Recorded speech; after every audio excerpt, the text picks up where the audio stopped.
What's going on, guys? It's your man with the plan, Samuel Plan, coming back at you once again with another brand new installment of Sports Entertainment is Dead right here on Lords of Pain Radio.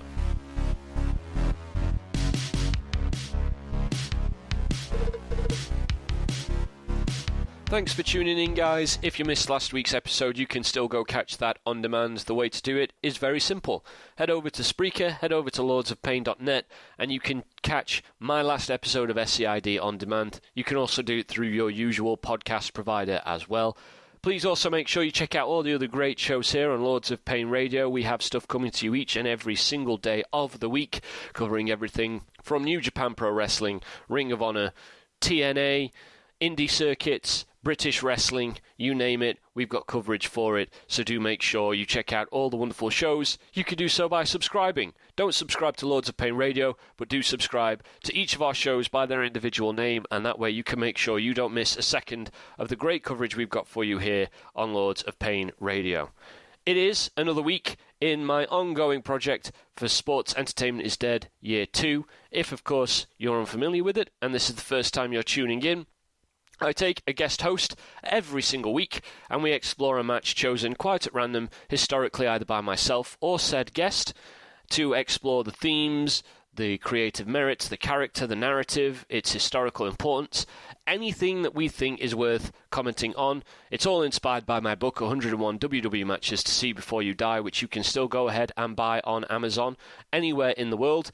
And, of course, it's also the inspiration behind my second incoming book, which will be a direct sequel to 101, but will be focused specifically on the new generation era. Both of these books explore many of the benefits that come with watching your professional wrestling as performance art rather than as sports entertainment, which, as the title of my show implies, is, in my belief, dead. That's what these match explorations aim to do as well. And this week, we have another.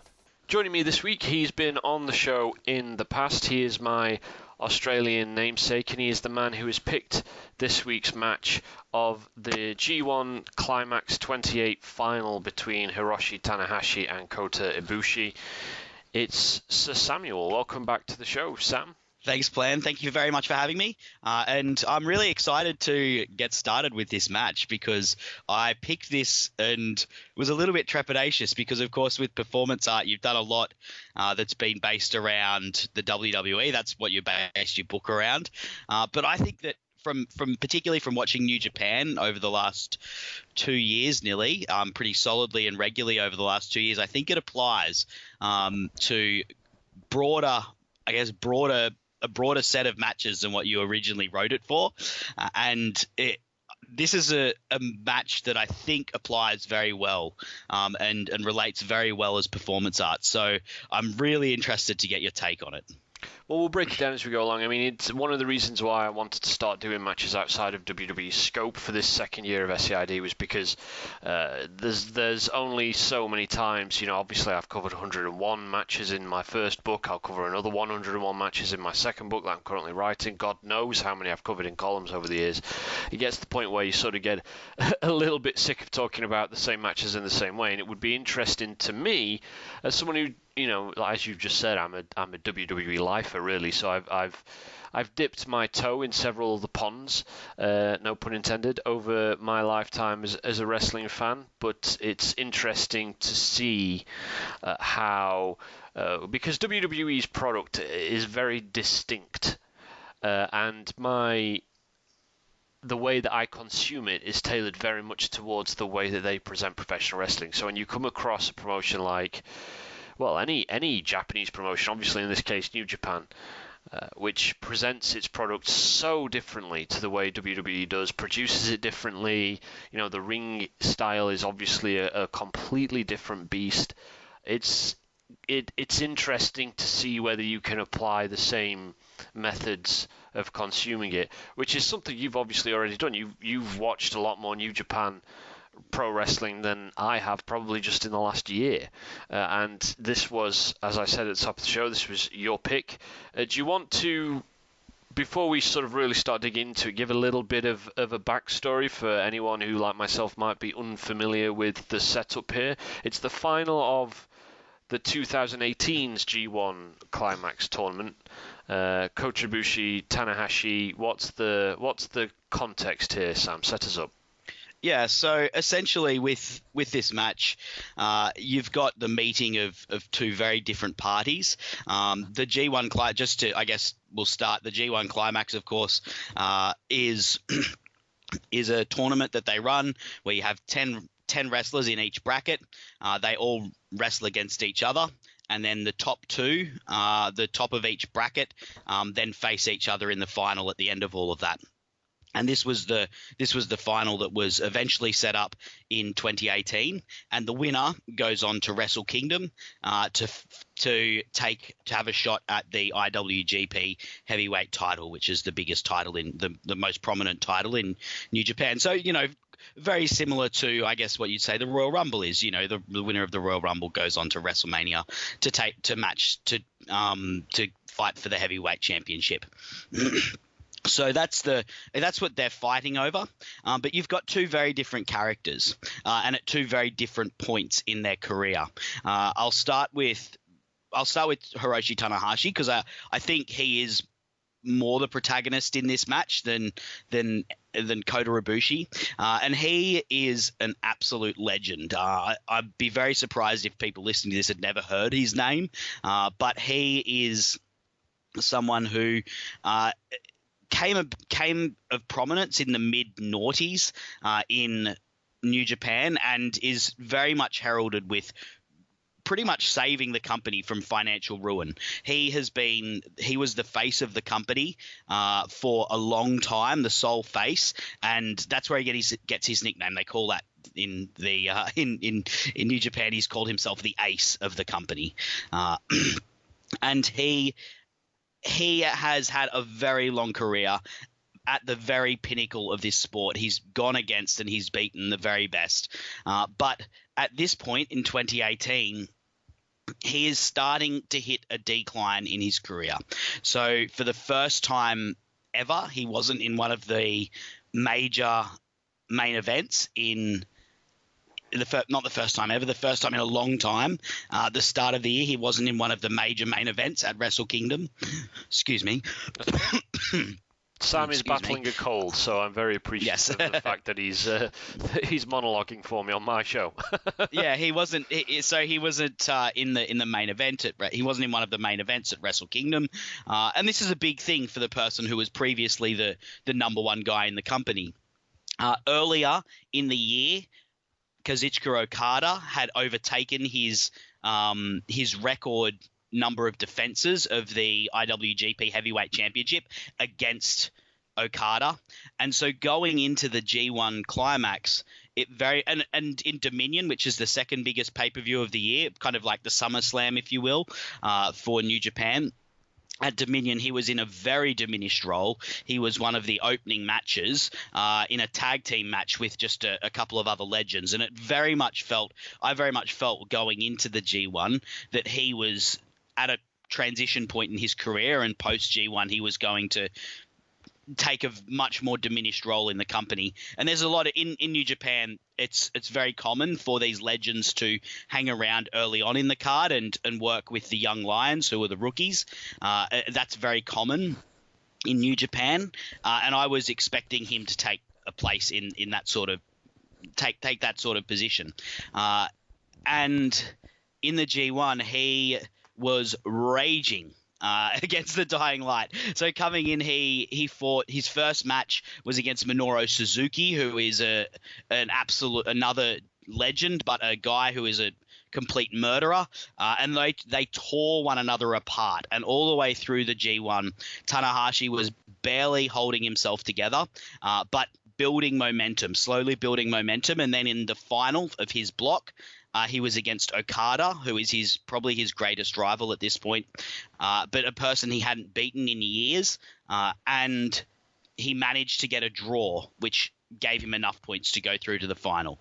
So he's entering this final almost in a position where he is trying to prove that he has still got it. Does that make sense? Is that kind of enough backstory on him? Yep. Absolutely. And then you've got Kota Ibushi, who's the second person in the match. He is very much almost a wrestling enigma. He is someone who is immensely, incredibly talented, but he's someone who, at the pinnacle of his career in about 2015, when it looked like he was just about to sort of take the next step and become a true star, a true – well, he was already a star, but become – someone who is of the caliber of a heavyweight champion and sort of get to that position, he decided to walk away from Japanese wrestling. And that's when, he went and wrestled in the Cruiserweight Classic and very famously wound up, I love to say, very famously wound up in a London back alley shooting fireworks off his chest.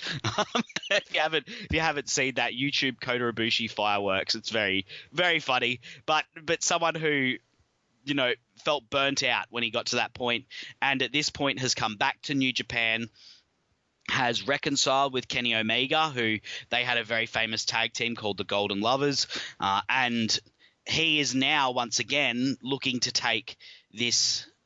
Can he make that step that previously he couldn't?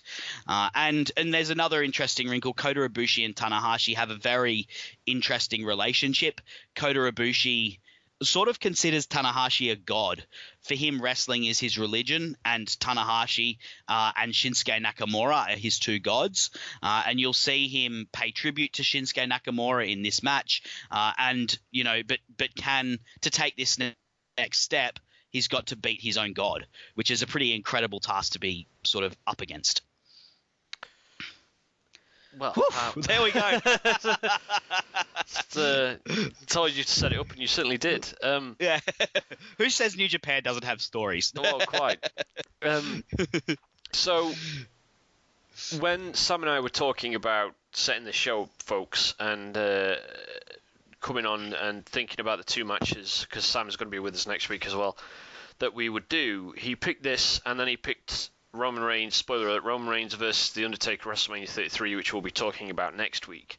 And as I was sat watching them both today, as of recording, actually, making my notes for the shows, it was only when I arrived towards the beginning of The Undertaker and Roman Reigns that I messaged Sam. I was like, did you pick these two purposefully because of their thematic similarities? Because as Sam is sort of just wonderfully set up for us there.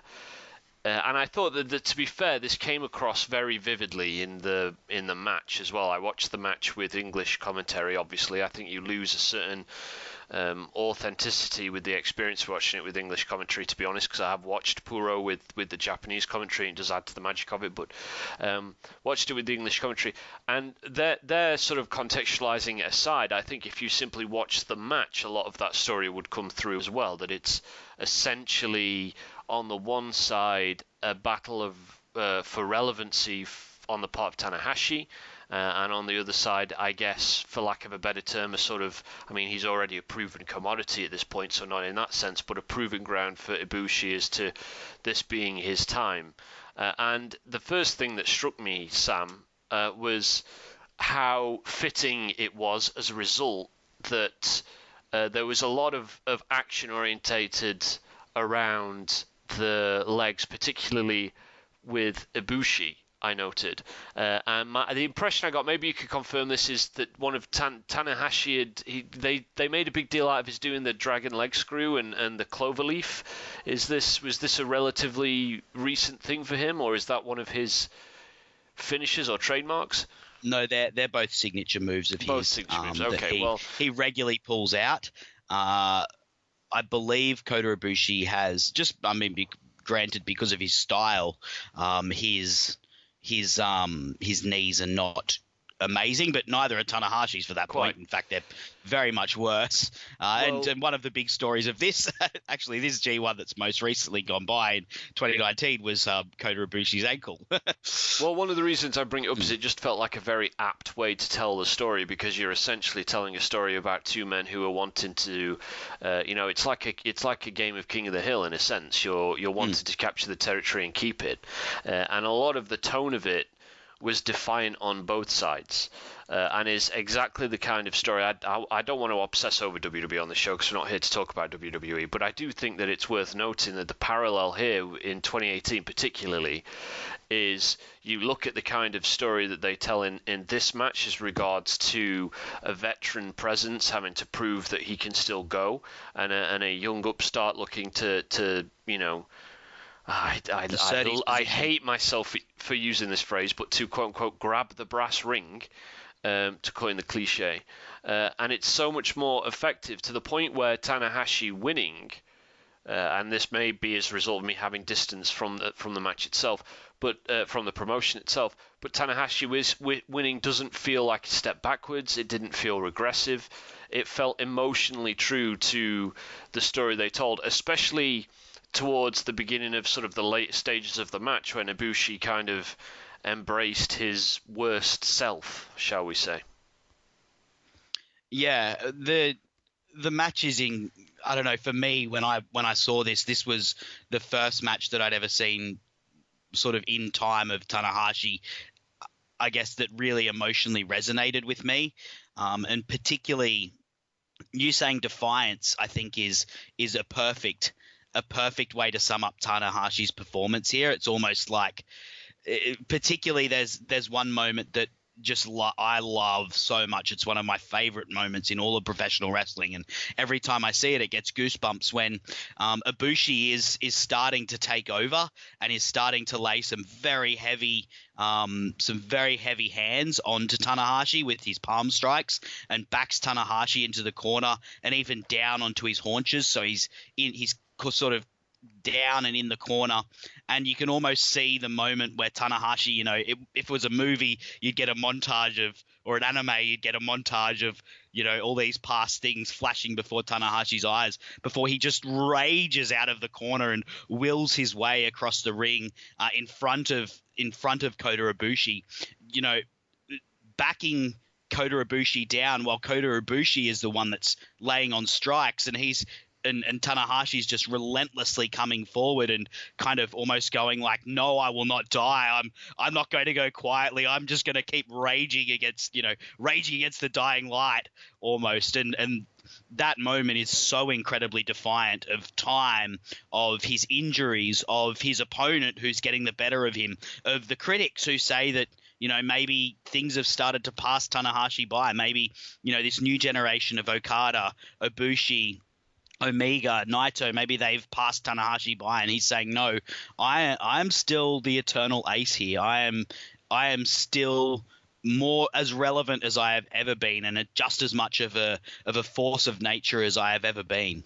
Which is a story that wouldn't work if Tanahashi had been a divisive ace, for lack of a better term. You think about, again, I'm not going to keep going back to WWE, but one last point on this front. You think about them trying to tell this story with, say, John Cena a few years ago, and it wouldn't have been halfway. In fact, they probably did try to tell it a number of times, and wouldn't have been halfway as effective because of the nature of his run on the top, which I think is a testament to the reason I bring this up is because I think it's a prevalent point, because in this match you have an example of the cumulative benefits of being a company that isn't belligerent in the way that it engages with its fan base, you know, isn't going to stick. I mean, I don't know enough about New Japan to comment historically, and maybe that's a not necessarily accurate phrase, but the point that I'm trying to make is you can't arrive at a story like this if Tanahashi isn't a beloved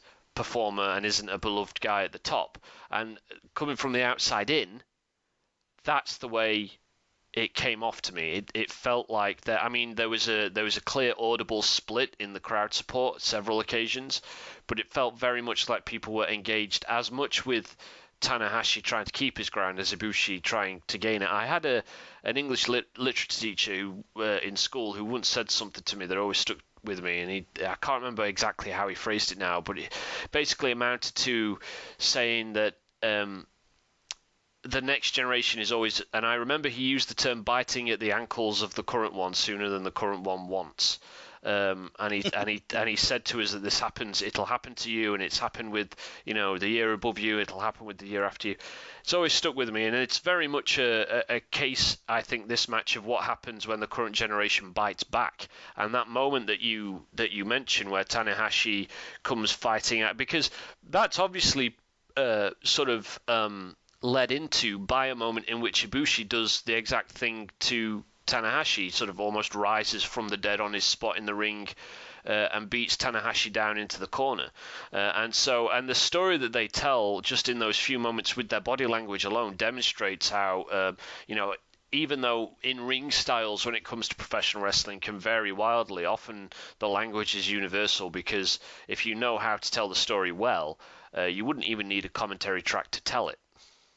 Yeah, and you can see, in that moment when Tanahashi is backing Ibushi down, all those doubts that Ibushi had about himself in 2015 when he had the world in front of him ready to grab, and he had the brass ring, his hand around it, and he chose not to grasp it. All those doubts start to come flooding back, and you can see that in his body language, and he works his way back into the match from there. But I don't know, for me, that was the big turning point in the match where I was like, Tanahashi's going to win this. There's no way that Ibushi can match the will of Tanahashi right now.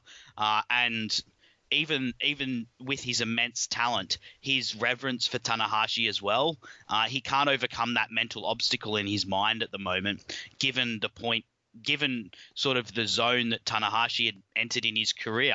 And following on from that, I feel like the ending, when Tanahashi goes up for the high fly flow and Kota Ibushi, and it's filmed amazingly, is standing there sort of leaning to one side, teetering, isn't even able to put his hands up to defend himself. All he can do is stand and watch as his god ascends and takes him down, and is helpless in that moment.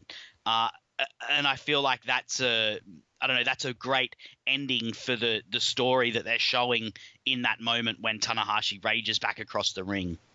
Let's talk a little bit about some of the actual content of the match, because I, as someone who doesn't consume a lot of Japanese strong style wrestling, doesn't consume a lot of New Japan Pro Wrestling, one of the reasons for that is because I find it relentlessly intense, and I'm not sure I'd be able to. I've sat and watched entire Wrestle Kingdoms before, but I often find it a bit much of a muchness. But it's interesting because when I watched this match, and you have common Japanese wrestling, it seems to me, as someone who comes from a distance, seems to have as many common tropes as WWE's or American popular wrestling had before Japanese strong style started to have such a heavy influence on what we see in the States as well.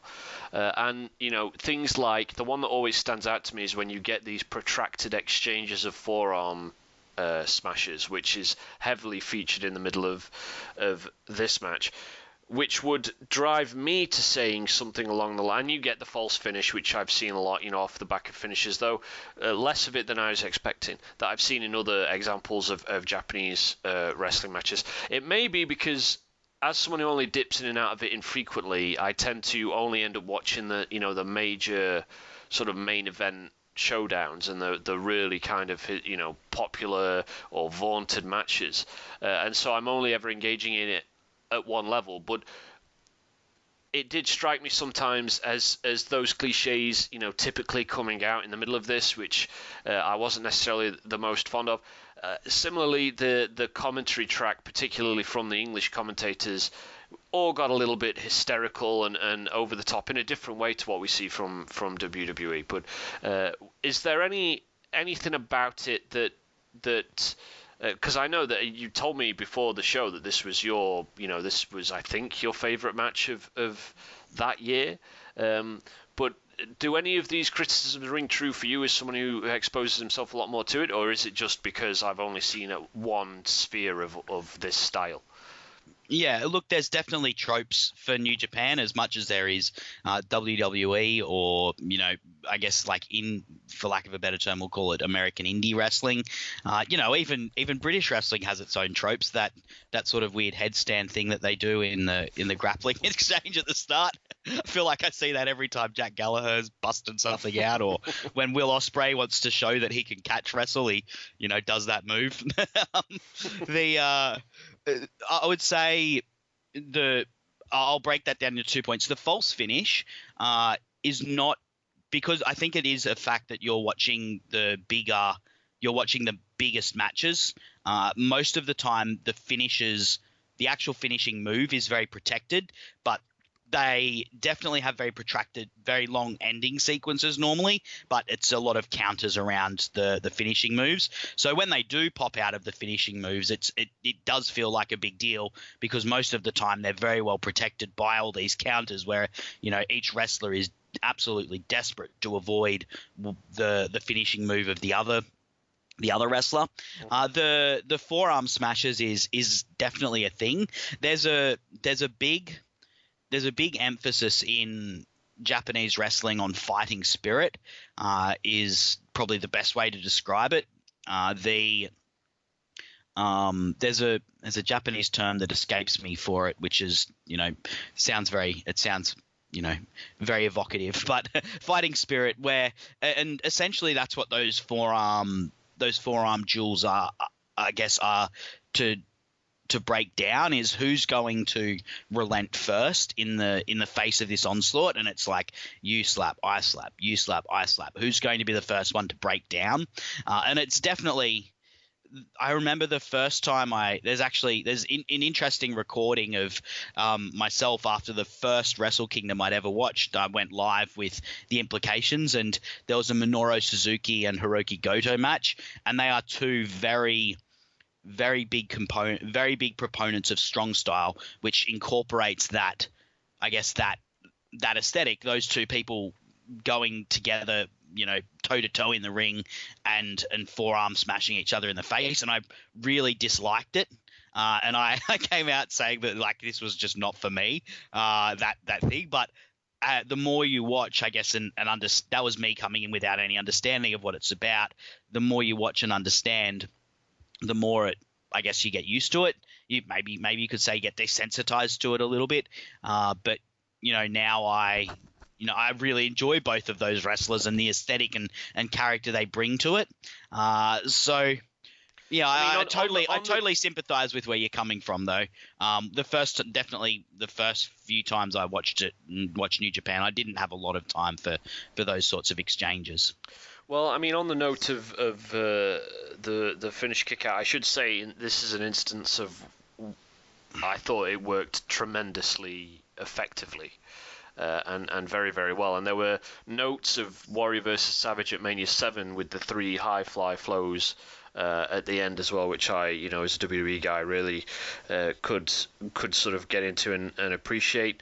And I loved there was a little bit of symmetry in there where they sort of both ended up getting a near count out at one point, though tellingly Tanahashi didn't drag Ibushi back in, but Ibushi did drag Tanahashi back in. That brings me to the final thing that I wanted to raise about the match before we sign off here, which is that there's one of the things that I write about in my book, 101 WWE Matches to See Before You Die, available to buy on Amazon, is the ridiculous notion, I believe, that heels can't wrestle heels, and this idea that somehow babyfaces and heels are still a thing in this day and age when they're clearly not. There's no real clear-cut babyface or heel in this match from when I approached it from a traditional sports entertainment point of view. And what was so wonderful was that, and I can't remember what the match was that I saw. It was a New Gen match that I saw this in recently. I can't remember what it was now, but essentially both of them play both of those roles, and it's dependent on your perspective. You could easily see Tanahashi's performance as either wily and savvy or desperate, or you could see Ibushi's performance as hungry or you could see it as needlessly brutal. And that was one of the really wonderful takeaways from me, was to see, perspective wrestling, for lack of a better phrase, wrestling that from an emotional standpoint you approach depending on which character you sympathize with the most, and there are reasons to sympathize with both of them and there are reasons to not sympathize with both of them, and that kind of morally complex storytelling is something I would love to see a lot more in professional wrestling today. Yeah, and I think that's one of the reasons that New Japan has resonated so heavily with me, and this year I've almost become pretty much a New Japan is the product that I watch the most frequently, is because their treatment of characters is so three-dimensional and so fleshed out. In this match, both of these characters are very beloved, and at the end you've got people weeping because they're so happy that Tanahashi won, and people weeping because they're so sad that Kota Ibushi lost in the crowd. And I'm not just making that up. There's shots of people, like scores of people crying at the end of this match because of how emotional it was, and part of it is because these characters are so fleshed out. You're right, Kota Ibushi has a streak in him. He has a mean streak. He has a streak that is very brutal, and Tanahashi has a streak. Part of him doesn't want to let go, and that was a big part of his. He had a big rivalry with Okada, which is almost defined. Probably if you had to pick a rivalry that defined the decade for New Japan, it would be that, or even his rivalry with Kenny Omega that this leads to. There is a part of him that doesn't want to leave the spotlight, which, that's not necessarily a positive thing. That sort of narcissism is almost a little bit ugly, but he's still beloved in spite of it. And then there's other characters. They actually have on night of recording last night, they actually had two guys from the same heel faction going against each other, but two very different types of heels.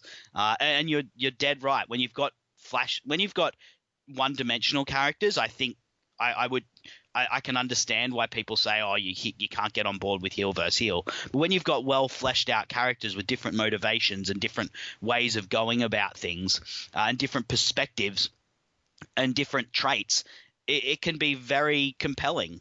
And this is a match of character versus character. It's, they're two beloved characters, absolutely. But you're right. There's both of them go to different parts of their personality that could be considered, not so heroic or slightly ugly. But both also have big parts of their personality that are incredibly heroic and incredibly endearing, which is why the crowd love them so much. And then you put all of that on a backdrop of very tangible high stakes. Yep.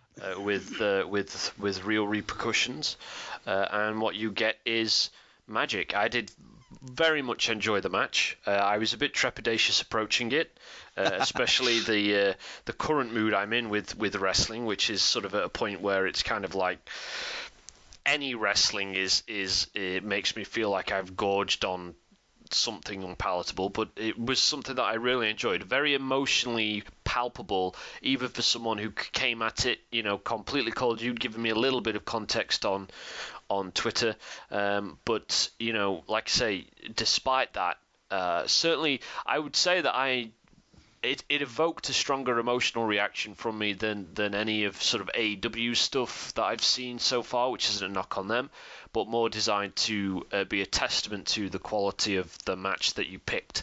Very glad that you picked it, and of course it's the first New Japan Pro Wrestling match, so I hope the first of many to come over the next year, that we'll cover here on SEID. You picked a hell of a one to start that trend, though. I don't know how you find one after that that's going to be as good, but I guess that's going to be for the future to hold. Sam, thank you for joining me. Thank you for battling through your... That's all right. Hopefully you're just Hiroshi Tanahashi. You've just been slapped down by poor wrestling. You're just in the corner and you're about to rage out of all of that plan and rage back across the ring. just swatting aside these inferior products fueled by amazing matches like this one. Yeah, this was my match of the year for 2018. If you haven't seen it yet, Hiroshi Tanahashi versus Kota Ibushi, the G1 final. New Japan Pro Wrestling has a streaming service you can sign up for 999 yen, which works out to be about the same thing as what the WWE network costs, and there's a lot of amazing matches. Yeah, hopefully we can come back and talk about another one. I don't know how I'm going to find another one that's quite as emotionally resonant as this one, because I did pick this one because I think it is a very emotional story, and it's unashamedly set up like that, and it fits the performance art. I think it fits the performance art view quite well.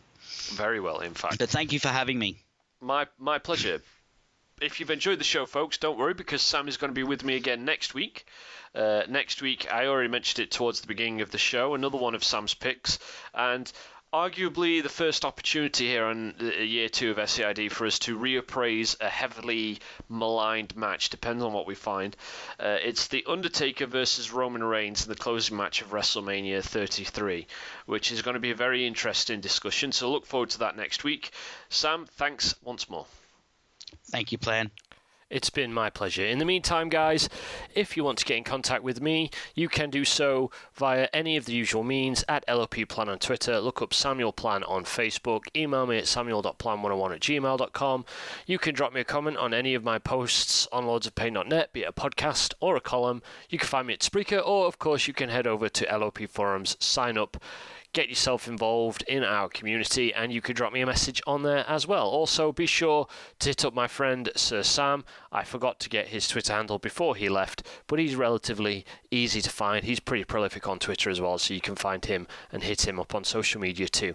Thanks for listening, guys. I hope you will join us next week. I look forward to talking to Sam again, and in the meantime, stay safe, have a good week, and have a good one.